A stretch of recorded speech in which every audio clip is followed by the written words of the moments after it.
जय हो श्री राम। ये दर्शन करिए। जय श्री राम। पीछे ये यज्ञशाला है जहाँ पर अभी कलश की स्थापना हुई है। सुंदर भवन।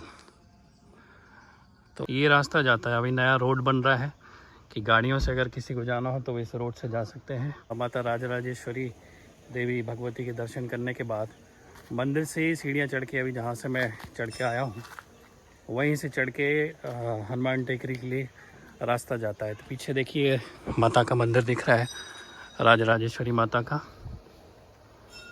और यहीं से अभी हम शॉर्टकट में सीढ़ियाँ चढ़ के आए हैं। ये रास्ता जाता है, अभी नया रोड बन रहा है कि गाड़ियों से अगर किसी को जाना हो तो इस रोड से जा सकते हैं। और पहले जब हम लोग बहुत छोटे थे बचपन में, तो जब कभी मम्मी पापा लोग के साथ आते थे तो यहाँ पर ये चढ़ के, ये जो पहाड़ी दिख रही है सामने, यहाँ से जाते थे। ये रोड है देखिए जहाँ से गाड़ियाँ आएंगी। पीछे ये यज्ञशाला है जहाँ पर अभी कलश की स्थापना हुई है, वो ही हम दर्शन करेंगे। तो ये दृश्य है यहाँ का। तो हम रोड वाले रास्ते से चलते हैं। थोड़ी सी कम चढ़ाई है, अगर ये पहाड़ी वाले रास्ते से जाएंगे तो ज़्यादा चढ़ाई हो जाएगी और मैं तो हाफ नहीं लगूँगा। तो हम यहीं से यात्रा अपनी आगे बढ़ाते हैं। हनुमान जी का जब भी ध्यान आता है मुझे तो नीम करौली बाबा का नाम आपने सुना होगा। कल भी मैंने थोड़ा सा जिक्र किया था।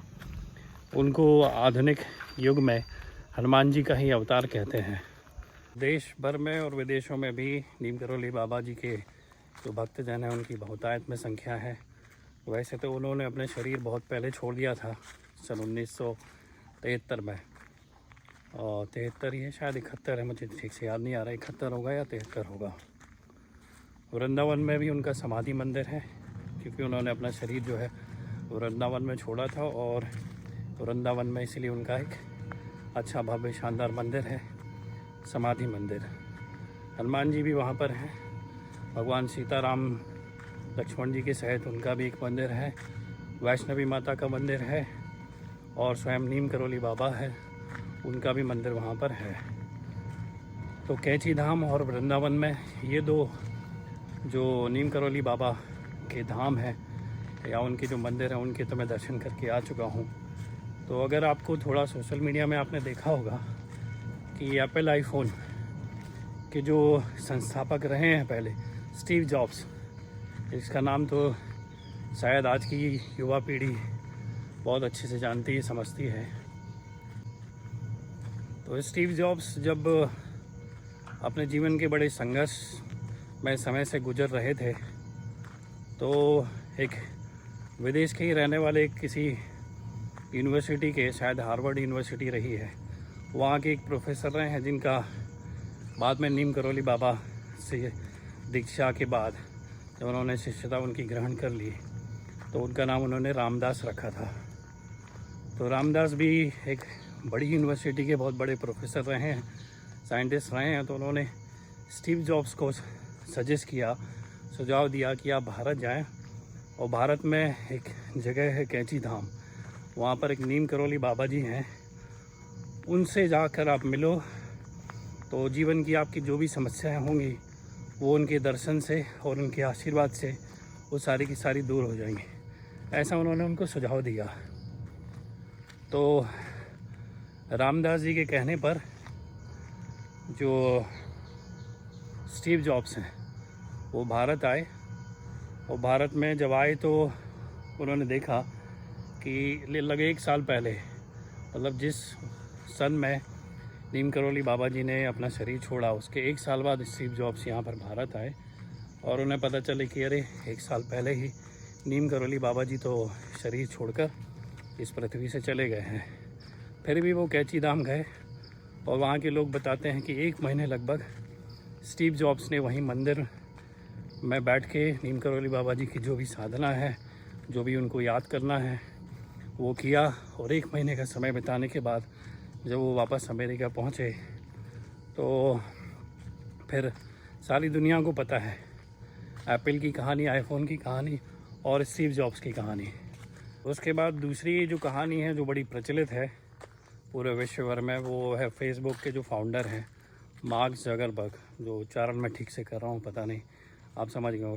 फेसबुक के जो संस्थापक हैं, वो भी जब अपने जीवन के काफ़ी संघर्षमय दिनों में थे तो उनको स्टीव जॉब्स ने सजेस्ट किया कि आप एक बार कैंची धाम में जाकर नीम करोली बाबा जो है उनके पास जाइए और उनसे आशीर्वाद प्राप्त करिए।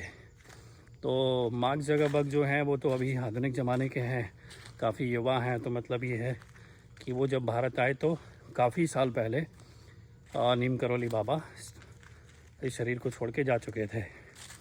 तो मार्क ज़करबर्ग जो हैं उन्होंने जब हमारे देश के प्रधानमंत्री श्री नरेंद्र मोदी जी अमेरिका गए थे यात्रा के लिए, तो मीडिया के सामने फेसबुक के फाउंडर ने उनसे शेयर किया था कि मैं अपने संघर्ष के दिनों में भारत में एक महान संत रहे हैं, हनुमान जी के अवतार नीम करोली बाबा महाराज, उनके पास गया था और मुझे वहाँ पर जो अनुभूति प्राप्त हुई और जो आशीर्वाद प्राप्त हुआ, तो मेरे जीवन से सारे जो संघर्ष हैं, सारे जो स्ट्रगल हैं वो और परेशानियाँ हैं वो सारी दूर हो गई। तो ये दो बड़े नाम हैं, ये मीडिया में, सोशल मीडिया में, यूट्यूब वगैरह में काफ़ी संख्या में इनके वीडियोस हैं। न्यूज़ चैनल्स ने भी इन दोनों की न्यूज़ को काफ़ी कवर किया है और ये बात जो है कहीं से झूठी बात नहीं है, सब सच्ची बात है। बस इसके लिए मैं थोड़े से रेफरेंसेस आपको दे रहा हूँ। तो मैं भी पिछले साल जो है अपने एक मित्र हैं नरसिंहपुर के अखिलेश साहू जी, उनके साथ 15 अगस्त के आसपास कैंची धाम गया था। हम दोनों गए थे कैंची धाम।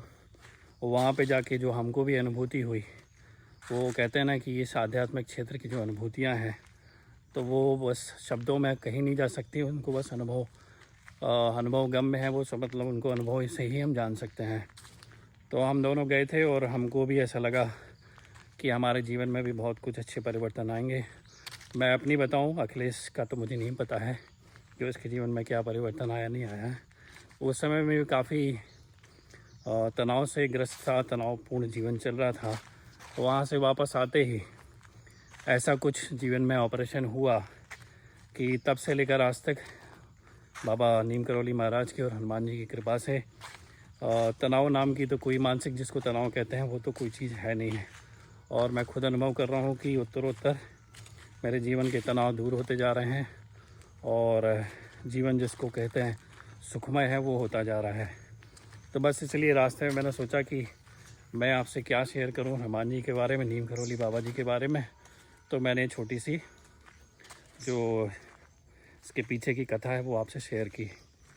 तो हनुमान जी, तब से जब मैं गया था नीम करोली बाबा के आश्रम, तो वहाँ पर नीम करोली बाबा जो कहते हैं और वहाँ के जो अभी वर्तमान के साधक गण हैं वो बताते हैं कि ये देखिए हम यहाँ पर हनुमान टेकरी के ऊपर पहुँच गए हैं। पीछे आप देख रहे होंगे हनुमान जी का मंदिर है।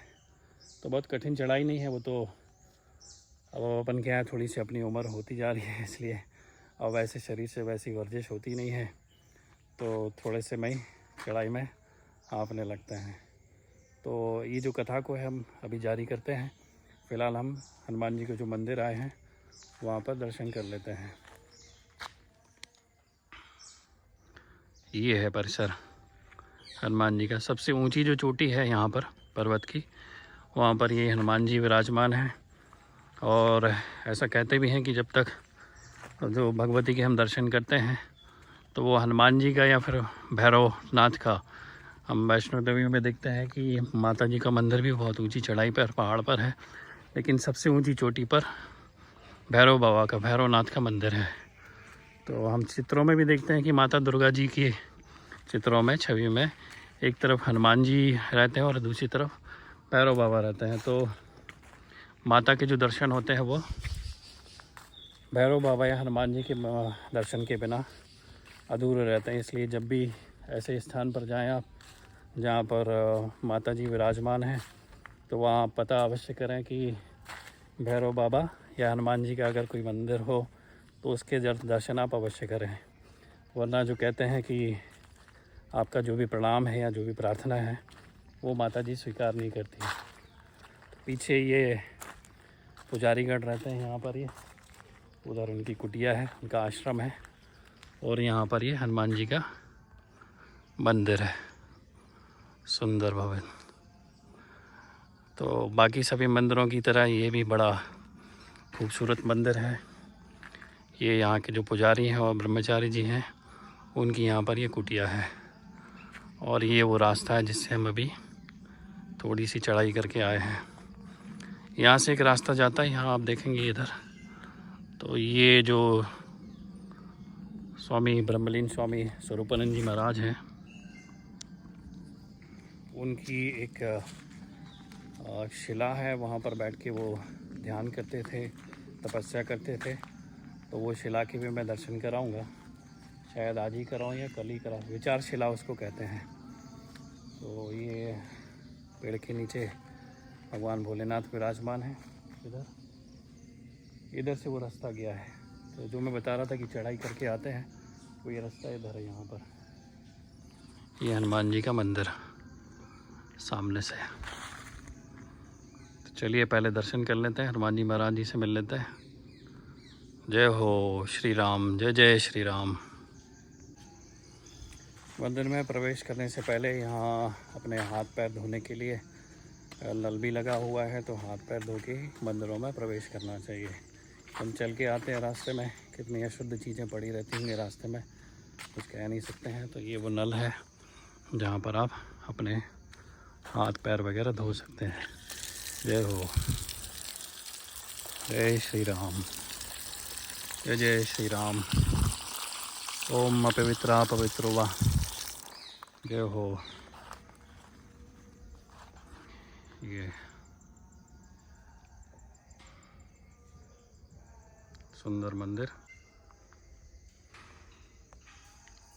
जय जय श्री राम, जय श्री सीताराम। ये है जी प्रवेश द्वार मंदिर का। और मंदिर के जो पुजारी जी हैं वो भी मंदिर आ गए हैं। जय जय श्री राम, जय श्री शुद्ध हनुमान जी महाराज की जय हो। श्री राम, ये दर्शन करिए। श्री सर्व सिद्धि हनुमान जी महाराज। हनुमान जी को प्रसन्न करने के लिए हनुमान चालीसा भी जिसको याद है तो ठीक है, नहीं तो यहाँ पर एक बड़ी सी शिला में हनुमान चालीसा अंकित है। ये देखिए, तो बैठकर आप हनुमान चालीसा का पाठ कर सकते हैं। अभी मैं भी कर लूँगा। ये हनुमान जी की आरती है। ये भी अगर याद है तो ठीक है, नहीं है तो इसको देख के आरती गाई जा सकती है। जय हो श्री, जय श्री राम, जय श्री राम।